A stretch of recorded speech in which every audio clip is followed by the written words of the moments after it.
In this short video, I would like to talk about how to properly draw error bars in logarithmic plots.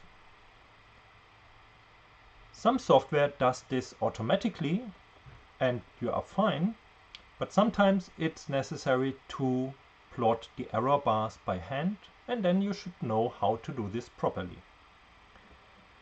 In a logarithmic plot, error bars usually show absolute errors of your data. The error bars show the absolute range that your measurement lies in, so that's usually a confidence interval or something similar. Of course, it's possible that this is not symmetric, so that the error in x is different for plus and minus deviations and the same for y. But usually they are symmetric. Now, if we plot absolute errors in logarithmic plots, the following happens. Have a look at the left figure.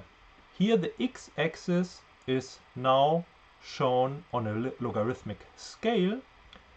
All the data points have the same absolute error of plus minus 1, and if we look at the different data sets, we note that the error bars showing the error in y is the same for all data points. This is because the y-axis is linear. The error in x is visualized differently for the three different data sets, and that is because an absolute interval of 1 has different length in a log plot depending on where it lies. So if we are close to 1, the error bars are the largest. If we are close to the 10, our error bars are smallest. There is the additional complication that there is no option, no simple option to show negative values in logarithmic plots and to plot zero values, because the zero of a logarithm is not defined, which means certain errors, certain absolute errors cannot be drawn. And this is shown on the left data point, where the data interval would span from 0 to 2, but it cannot plot the error bar on the negative side. This is also a technical issue. Here the software got confused. On the right hand side I show the same data with the same errors on a log-log plot. So now the y-axis is also logarithmically plotted, and here we see how this absolute interval for the left data point spans basically across the whole figure and will never reach a certain end, because 0 is not defined in our log plot. And here we also see that the figure gives the impression that the right data point has a smaller error compared to the left data point, and that's the major problem with absolute errors in log plots. Now, is there a better way to draw error bars in log plots? Let's suppose that one has a sufficient number of measurements to make an estimate of a measured quantity and report the absolute error delta y. The absolute error delta y is then represented on a Cartesian plot by showing the error bar as extended lines of the respective appropriate size above and below the point. So what we actually plot is our data at the value y, that's the coordinate, the y coordinate of our data point, and the line spanning from y minus delta y to y plus delta y, indicating the uncertainty that comes with the data.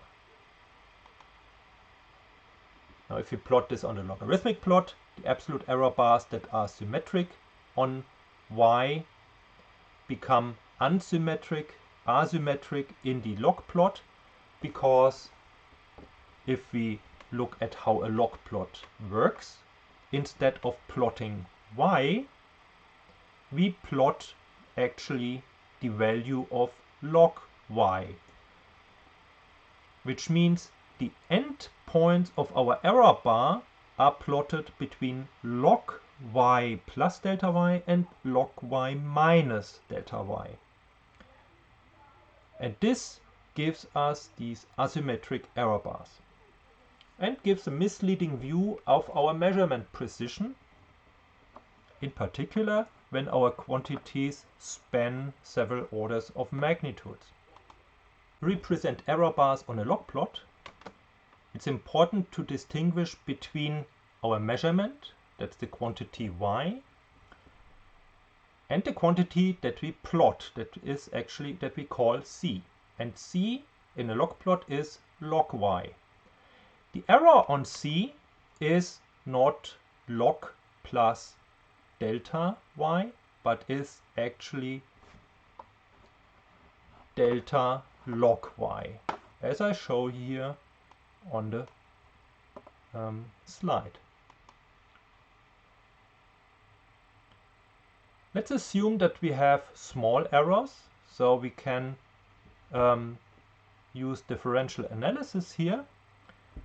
So the small variations of c, dc, are small variation of log y, and the small variation of log y can be written as small variation of ln y over ln 10, where we convert the log with basis 10 to the natural logarithm. ln 10 is a constant, so we can ignore it when we take the derivative. So the derivative of log y with respect to y is 1 over ln 10 1 over y. 1 over ln 10 is 1 over 2.30259, which means we can now from this and this write that d log y is this prefactor dy over y, and this prefactor is 0.434 dy over y. So going back to this line, our variation of the quantity that is plotted, our variation of c, is 0.434 times the variation of our data, delta y, over y.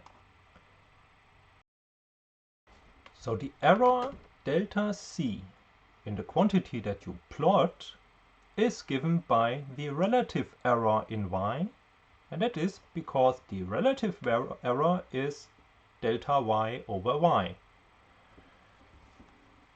So our error bars extend plus minus delta c from the quantity c that we plot on the logarithmic axis.